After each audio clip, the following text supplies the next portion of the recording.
magaganda at magagaling na mag-aral.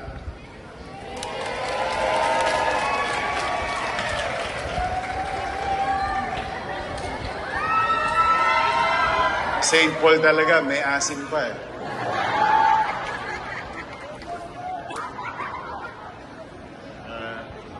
Salang lungsod, mga department head, at higit sa lahat, mga kapwa ko halal ng bayan, ang ating Vice Mayor, si Echesa, at mga konsehal ng Maynila na naparito.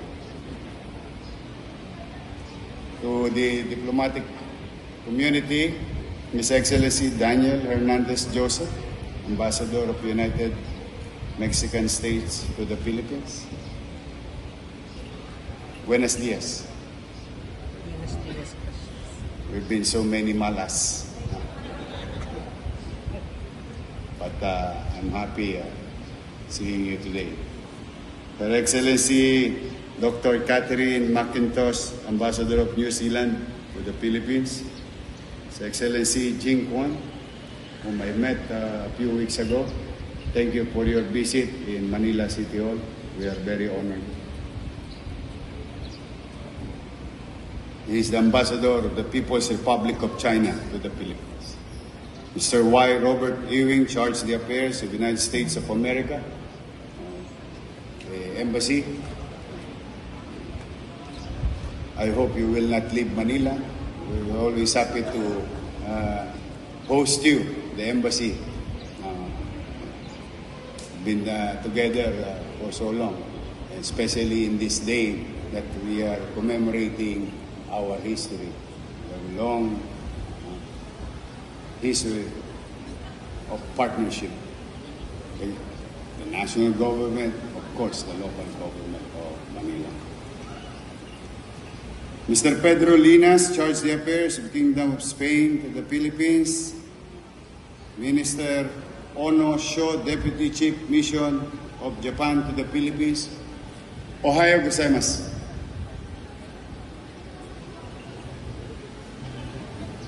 Mr. Nicholas K., Deputy Ambassador of Australia to the Philippines. Lieutenant Colonel Jason King, Defense Attaché of Canada to the Philippines. Ms. Carminda R. Arevalo, Executive Director, National Historic Commission. Major General Gregorio Hernandez, Philippine Navy Commander of NCRCOM. Armed Forces of the Philippines, Assistant Secretary Domingo C. Carbonell, Junior Deputy Administrator for Operation, the Philippines Veterans Affairs Office, who is our neighbor, retired Major General Romeo D. Alamillo, President CEO of the Veterans Federation of the Philippines, Sister Maria Evangeline Anastasio, President of St. Paul University, Manila. Captain Alan C. Canaleja of the Philippine Navy. Our veterans who are with us today, the living witness of sacrifices and courage. Distinguished guests, ladies and gentlemen, kung hindi ko pa kayo nabati, binabati ko po kayong lahat. Magandang umaga po. Welcome to Manila. In the past, our forefathers would always say, Manila is the window of opportunity. It is the Paris of days, as they call it in the past. But after that incident in our history, it's turned down almost literally next to Warsaw with regard to physical destruction of our city. But we gather today not only to remember a date in history, but to stand on sacred ground. A place that sheltered civilians during the darkest days, the Battle of Manila. 88 years ago, the city was devastated, but it was also liberated. The cost was unimaginable. Yan, okay na. Lives lost. Families broken. A city reduced to rubble. And yet, from those ruins, Manila rose again. Manila rose, and doing so showed the world what true resilience means. Resilience is not forgetting the pain. It is choosing to rebuild despite the pain.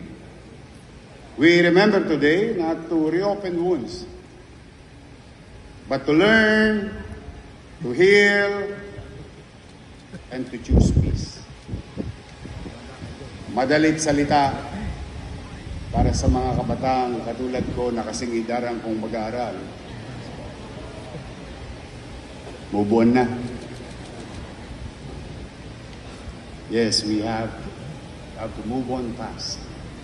Catch up, sort of saying. We do not forget, but we forgive. Move ka na ka. Alam po ninyo, in not forgetting, you will be reminded of what happened in the past. So that decisions that we're going to make today will be a great value and lesson of that story. We forgive because we are human beings believing in God. Jesus said, we forgive. Eh kung ang Diyos nagpapatawad, man pa ba tayong mga tao lamang? And that, I think it's very timely today to say my piece, why I have forgiven most politicians of Manila. At yakapin sila kahit na masakit sa puso't isipan ang mga bagay na ginawa nila sa akin, sapagkat ang tao'y nagdesisyon na, nagpasya na, we move on to fulfill our obligation to the people. And we must work together. Laging ipinagpapaalala ng Panginoon ang kapatawaran sa kapwa. But also, by not forgetting, we can learn the mistakes of the past, not to do it again in a given situation. It is our North Star, those stories and mistakes. And also, at the same manner, on the other side of the river, their success will be our North Star also. Ano man ang kinagaling na dapat nating gayahin upang ipagbuti ang katatayuan ng tao. Bakit ba hindi? Kaya po, again, we do not forget, but we forgive. Because that's what God asks us to do.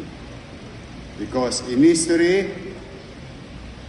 in conscience and faith demand of us. Memory without hatred. The day, sa finals, tayo rin ang magkikita-kita. Walang aasahan ang isa't isa, kundi tayo rin kapwa Pilipino. I'm happy with our friends, countries, nations, helping each other and helping us. Working hand in hand, economically, culturally, and all other things. But we as Filipino, we must love each other, not hate. Wala pong kakauwian ang pait sa buhay. Dahil ito'y magdudulot at magbubunga lamang ng pagkakainis, pagkakaaway-away. While we don't agree what happened in the recent months, we all agree, and those people must pay the price. But we, as people, as institutions, as Manileños and Filipinos, must come together and continue to push forward to have a better life for our children. Yes, we have failed, and from time to time, we may make mistakes. But we have to work together to the nations, our partners, everywhere, locally, nationally, and internationally. We must. Hinihikayat ko kayo. Lalo't tanungin ninyo yung mga matatanda natin. Tanungin nyo sila. Madami na silang nakitang kasaysayan. At para bang nagpaikot-ikot lamang yung problema dati ay problema pa rin ngayon. And from this, that's why we have to move on, achieve,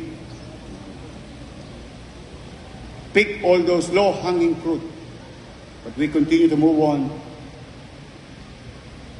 in a mid-term, whether short-term or immediate, but definitely for the long-term development of our city and course as a country.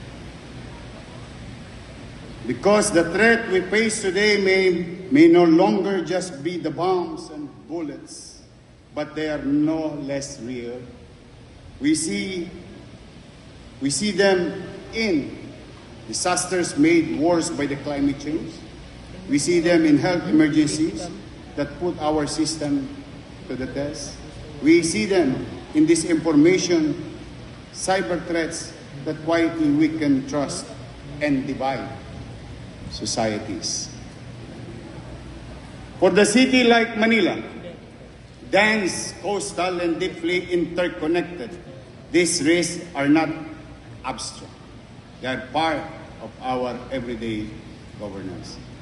The lesson of the Battle of Manila is clear. No city survives alone. Resilience today is about readiness. It begins before a crisis strikes, when people are warned in time and the government knows how to act. Just as the civilians once found refuge here, our people today must be able to rely on the government that is responsive and ready. This is not simply a matter of capacity. It is a matter of duty. The rebuilding of Manila after the war was not the work of one sector alone, or one institution, or one nation. It was a product of bayanihan, cooperation of local, national, and international partners in both private and public sectors.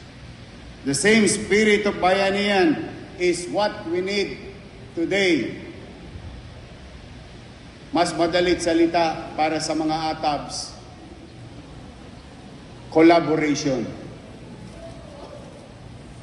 Collab tayo. Partners with allies and institutions. Shared responsibility for peace, safety, and development. We are honored to be joined today by the members of the diplomatic community.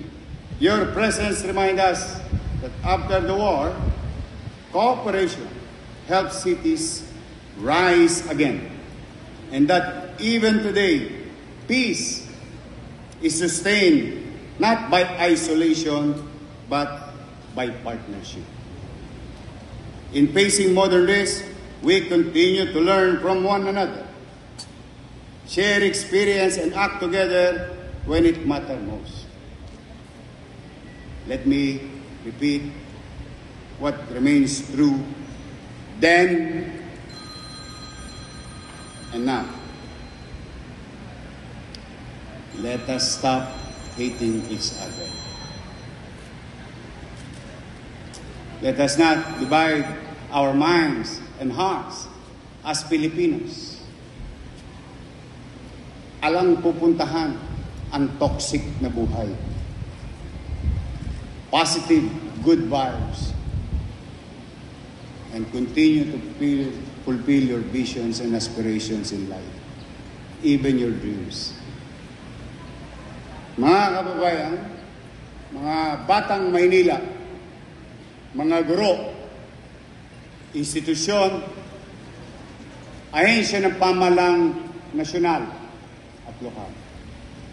Kami po sa lungsod ng Maynila, ang ating diplomatic community ay malugod at mainit at lalo sa araw-araw, welcome po kayo sa lungsod ng Maynila. Mga kababayan, there is so many challenges as a city like Manila. Old, but we're proud of it.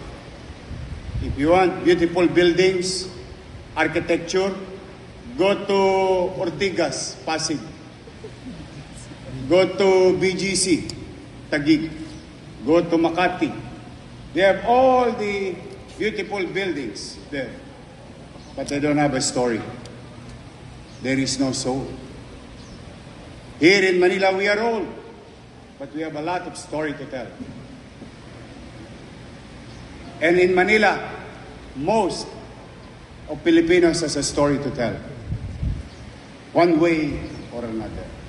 So while it is old, the least thing that we can do for the people of Manila and those people who will come in and out of Manila every day ay gawin itong maaliwalas at panatag ang pamumuhay. At the very least that we can give to the people. But I humbly seeking your help. I alone cannot do it. I cannot do it alone. That's why, buong kababaang loob sa bawat isa sa inyo na naparito, tulungan niyo po ako. Ang sukli ko naman, magbubuti ako.